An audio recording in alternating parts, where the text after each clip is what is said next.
안녕하십니까? 복음의 안경으로 구약 읽기 주대희 목사입니다.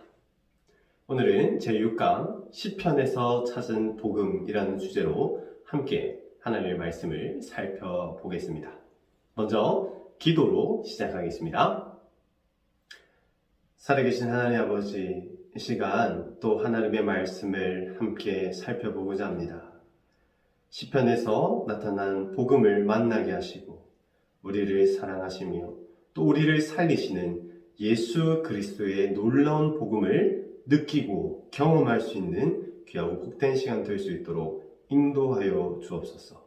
감사합니다. 살아계신 예수 그리스도의 이름으로 기도합니다. 아멘.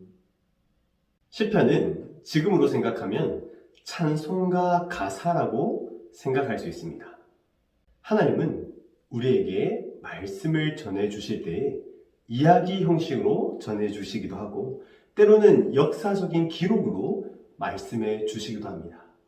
때로는 편지라는 형식을 통해서 때로는 시와 노래라는 형식을 통해서 우리에게 말씀하십니다. 그러나 우리가 기억해야 될 것은 시나 또는 편지의 형식으로 주어진 말씀이라고 해서 그 말씀이 결코 덜 권위적이다라고 할 수는 없다는 사실입니다. 하나님이 그렇게 우리에게 다양한 방식으로 말씀하시는 이유는 더 풍성한 하나님을 알게 하시기 위한 하나님의 은혜의 방편이지요. 우리는 모든 성경 말씀에 하나님의 복음이 있다는 사실을 믿습니다. 그렇다면 당연히 시와 노래로 되어 있는 시편에도 복음이 있겠지요. 오늘은 시편 107편을 살펴보면서 그 속에 들어있는 복음을 함께 살펴보고자 합니다. 먼저 시편 107편 1절 말씀을 함께 보겠습니다. 여호와께 감사하라. 그는 선하시며 그의 인자하심이 영원하미로다. 아멘. 시편답게 이 시인은 하나님을 찬송하고 있습니다. 그런데 우리가 기억해야 될 것은 이 시편의 1절의 고백이 이 시의 주제라는 것입니다. 쉽게 생각하면 우리가 찬송을 부를 때 후렴구가 반복되고 또 그 후렴구가 주제인 것처럼 이 시편에서는 방금 읽었던 1절이 후렴구이자 주제라는 말씀이지요. 때문에 8절에서도 15절에서도 21절에서도 31절에서도 여호와 하나님을 찬송할지어다, 그렇게 시인은 후렴구로 고백하고 있습니다. 이 시편 107편의 구조는 서론 부분과 본론의 네 단락으로 구분된 본문과 그리고 마지막 결론 부분으로 나뉘어져 있습니다. 1절을 읽어보았다시피 서론에는 여호와 하나님을 찬송하시로다 하면서 서론을 시작합니다. 그리고 4절부터는 우리가 어떠한 상황 속에서 찬송해야 할지 네 부분으로 나누어서 설명하고 있지요. 4절에서 9절, 10절에서 16절, 17절에서 22절, 23절부터 32절까지 이렇게 네 부분으로 구분되어 있습니다. 쉽게 생각하면 4절로 구분된 찬송가라고 생각하셔도 됩니다. 이렇게 각 부분마다 찬송을 올려드리는 그 상황을 언급하고 찬송할지어다 후렴구로 넘어가는 것입니다. 그럼 본문에 해당되는 이 네 가지 구분된 이 상황들을 함께 살펴보겠습니다. 우리 본문 3절에는 이렇게 시인이 고백합니다. 동서남북 각 지방에서부터 모으셨도다. 아멘. 시인은 말 그대로 이 세상의 동서남북에 있는 모든 사람이 살아가는 인생의 종류는 이러하다라고 서론적으로 이야기합니다. 그 각처에서 온 인생을 모아보면 인생은 약 4가지의 형태로 나누어져 있는데요. 먼저 첫 번째는 광야 사막길에서 방황하는 인생의 모습입니다. 본문 4절에서 5절을 함께 읽어보겠습니다. 그들이 광야 사막길에서 방황하며 거주할 성읍을 찾지 못하고 줄이고 목이 말라 그들의 영혼이 그들 안에서 피곤하였도다. 아멘. 광야 사막길에서 방황하는 모습. 아마도 이 모습은 1차적으로 애굽을 떠나 광야 생활을 했던 이스라엘의 그런 모습을 염두에 두고 말하고 있는 것이죠. 광야에서 길을 헤매는 사람의 모습은 어떠합니까? 떼약볕에서 자신의 이 갈증을 해소해줄 생수를 찾아가는 모습 아니겠습니까? 이것을 우리는 영적으로 또는 일반적으로 해석을 한다면 그것은 바로 자신의 만족과 또 행복과 참된 진리와 가치를 찾아가는 지성인의 모습으로 생각해 볼 수 있습니다. 이 땅에 정말 그런 사람이 있지 않습니까? 진리가 무엇이고 인생의 참 만족이 무엇이고 기쁨과 행복이 무엇인지 찾아가는 그러한 사람들이 있습니다. 그들은 자신이 처한 그 상황에만 머물러 있지 않습니다. 더 좋은 곳, 더 진리된 것을 찾아가려고 합니다. 때문에 그들은 책을 읽기도 하고 또 철학을 공부하기도 합니다. 때로는 인생에 대한 여러 가지 강의들을 듣기도 하죠. 그러나 그들은 찾으면 찾을수록 외로움과 쓸쓸함에 사무치게 되는 경험을 하게 됩니다. 사실 이런 사람들은 자신은 나름대로 다른 사람들보다는 가치 있고 또는 멋지고 또는 세련된 그러한 인생을 산다고 생각하지만 실상은 그들 삶에 남겨진 것은 쓸쓸함과 공허함과 허무함이라는 것이죠. 그리고 그들은 결국 어떠한 책도, 어떠한 철학도, 어떠한 심리학과 또는 종교도 그들의 만족을, 그들의 궁금증을 해결할 수 없다는 사실을 깨닫게 되는 것입니다. 바로 이들이 첫 번째 인생의 모습입니다. 다음으로 두 번째 인생의 모습은 10절에 나타납니다. 사람이 흑암과 사망의 그늘에 앉으며 곤고와 쇠사슬에 매임은 아멘. 이 인생은 갇힌 인생입니다. 쇠사슬에 매인 인생이지요. 술이라는 쇠사슬 또는 마약이라는 감 또는 쾌락이라든지 각종 악한 습관에 갇혀 살아가는 이 현대인의 모습을 말하고 있는 것입니다. 그들은 매일매일 끊임없는 수레바퀴를 돌아가며 살아갑니다. 이미 그것이 자신을 가두고 또는 얽매고 있기 때문이죠. 마치 그런 것입니다.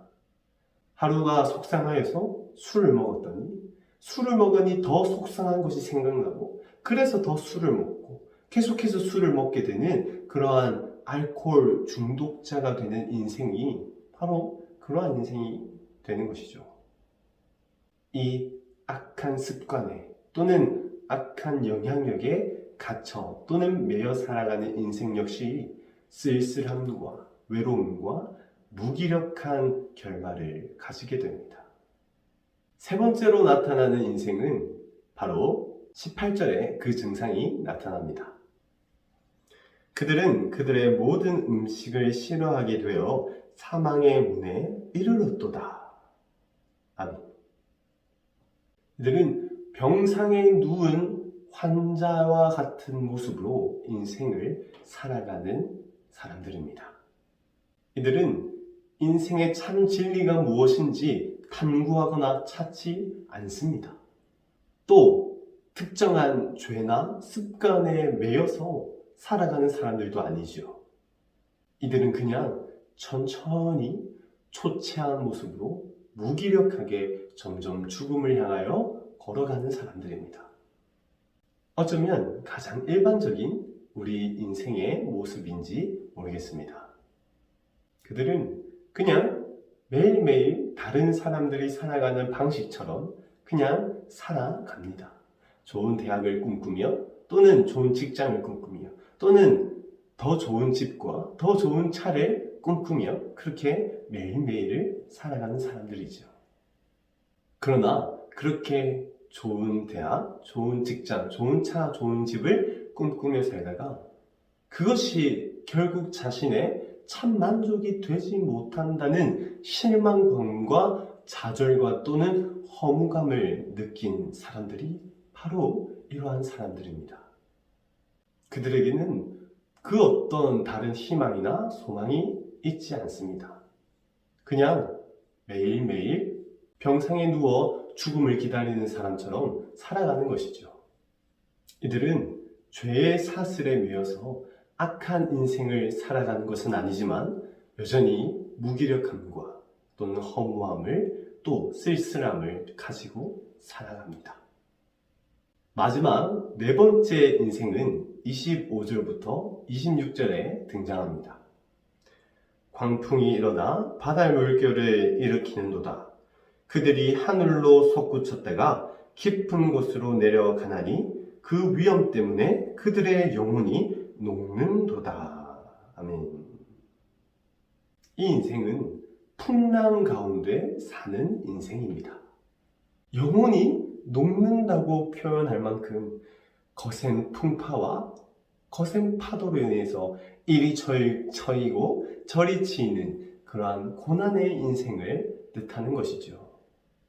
이러한 고난의 인생에도 마찬가지로 그 인생의 결과는 허무함과 쓸쓸함과 또 무기력함입니다. 이렇게 네 가지 인생의 모습을 시인은 말하고 있습니다. 이 네 가지 인생의 모습은 다양합니다.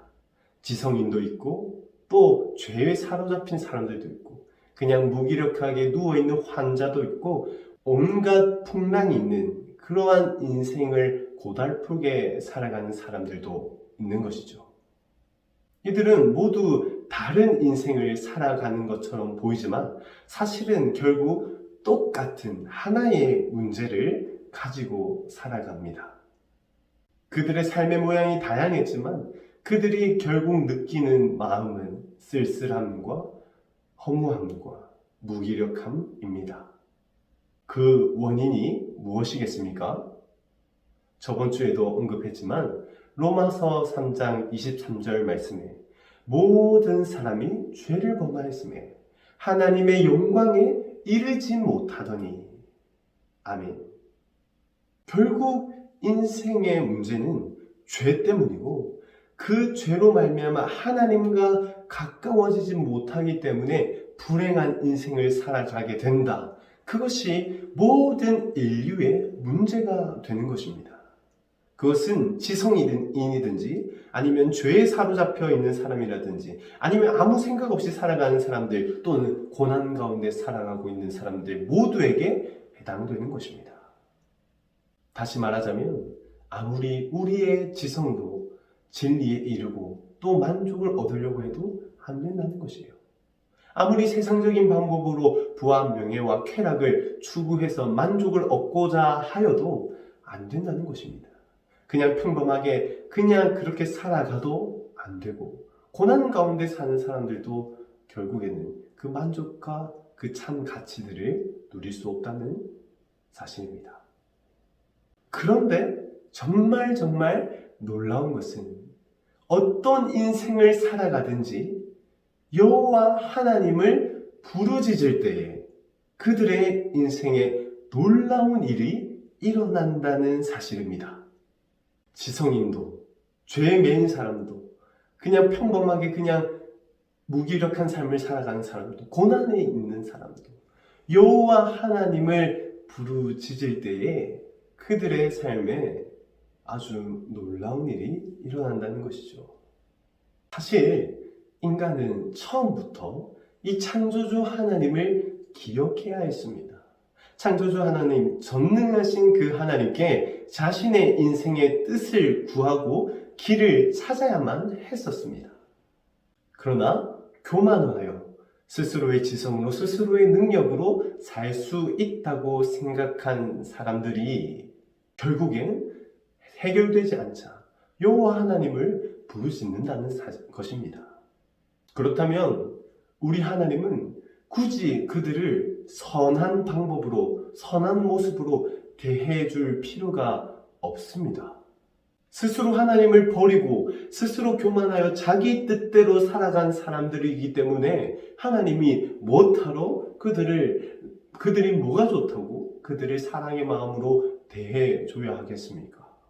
그러나 그럼에도 불구하고 하나님은 그 모든 사람들의 그 부르짖는 음성에 동일하게 응답하십니다.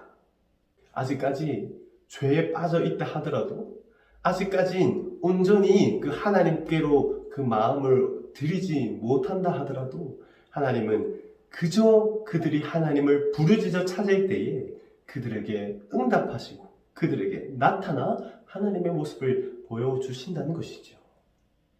바로 로마서 5장 8절 말씀처럼 말입니다. 우리가 아직 죄인 되었을 때에 그리스도께서 우리를 위하여 죽으심으로 하나님께서 우리에 대한 자기 사랑을 확증하셨느니라. 아멘. 아직까지 우리가 죄인 되어 있더라도, 아직까지 우리가 완전하지 못하다 하더라도 하나님은 부르짖어 찾을 때에 응답해 주시는 선하시고 자비로우신 하나님이지요.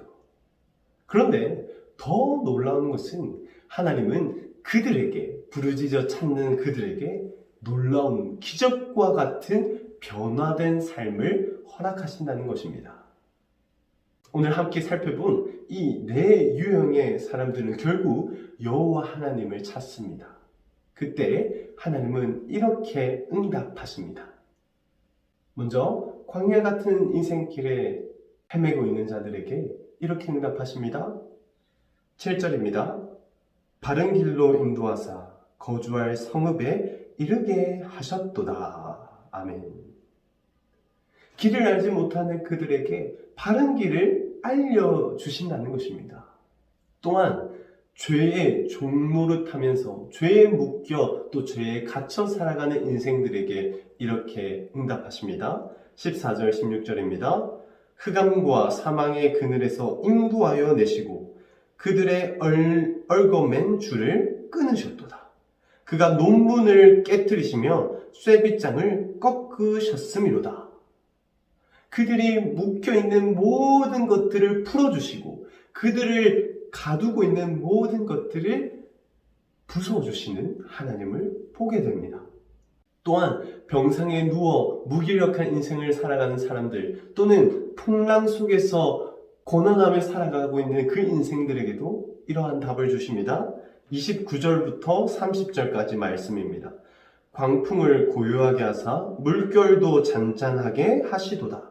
그들이 평온함으로 말미암아 기뻐하는 중에 여호와께서 그들이 바라는 항구로 인도하시는도다. 아멘. 광풍에 일렁이는 그 사람들에게 하나님은 잔잔한 바다를 허락하십니다. 평온한 마음을 허락하십니다. 하나님께서 원하시는 그 항구로 인도해 주시는 역사를 일으키신다는 것입니다. 그 놀라운 인생을 경험하는, 그 놀라운 하나님의 능력을 경험한 인생들은 이렇게 함께 고백합니다. 8절과 15절과 21절과 31절에 등장하는 말씀입니다. 여호와의 인자하심과 인생에게 행하신 기적으로 말미암아 그를 찬송할지로다. 아멘. 이 땅에 있는 모든 사람은 하나님을 찬송할 수밖에 없습니다. 길을 헤매는 자에게 길을 알려주시는 하나님을 찬송하고 죄에 묶이고 음란에 묶이고 쾌락에 묶인 모든 자에게 그 묶인 것을 풀어주시는 그 하나님을 찬송해야 합니다. 무기력하여서 어떤 음식도 먹고 싶지 않는 그러한 처참한 그런 병상에 있는 것 같은 삶을 살아가는 사람들에게도 하나님은 회복을 허락해 주시고, 광풍 가운데 있는 사람들에게, 고난 가운데 있는 사람들에게 그 광풍을 잠잠케 하시는 그 여호와 하나님을 찬송할 수밖에 없는 것입니다. 이것이 바로 에베소서 1장 3절의 말씀 아니겠습니까? 찬송하리로다 하나님 곧 우리 주 예수 그리스도의 아버지께서 그리스도 안에서 나의 모든 속한 신령한 복을 우리에게 주시되. 아멘. 어떠한 인생을 살아가든지 그리스도 안에 있는 사람들에게 하나님은 신령한 복과 은혜와 변화의 기회들을 허락해 주십니다. 이것이 바로 복음 아니겠습니까? 모든 문제에 해결을 주시고 모든 일에 승리를 허락하시는 그 여호와 하나님의 복음이 이 시편 107편에 녹아져 있는 것입니다. 어떻습니까? 시편에도 하나님의 복음이 분명하게 보이지 않습니까? 하나님을 떠난 인생은 어떠한 형태를 살아가든지 결국에는 쓸쓸하거나 무기력하거나 허무함을 가질 수밖에 없습니다. 그러나 그러한 우리의 인생 가운데 구원의 길, 복된 길, 참된 은혜의 길을 예비해 두신 그 하나님께 감사하며 기뻐하며 찬송하며 살아가는 우리 모두가 되기를 간절히 바랍니다. 이 시편 107편의 말씀을 기억하면서 지혜서를 읽으실 때도 하나님의 복음을 느끼고 경험하고 순종할 수 있는 저와 성도님이 되시기를 축복합니다. 그럼 다음 주에 마지막 강의로 찾아뵙도록 하겠습니다. 수고하셨습니다. 다음 주에 뵙겠습니다.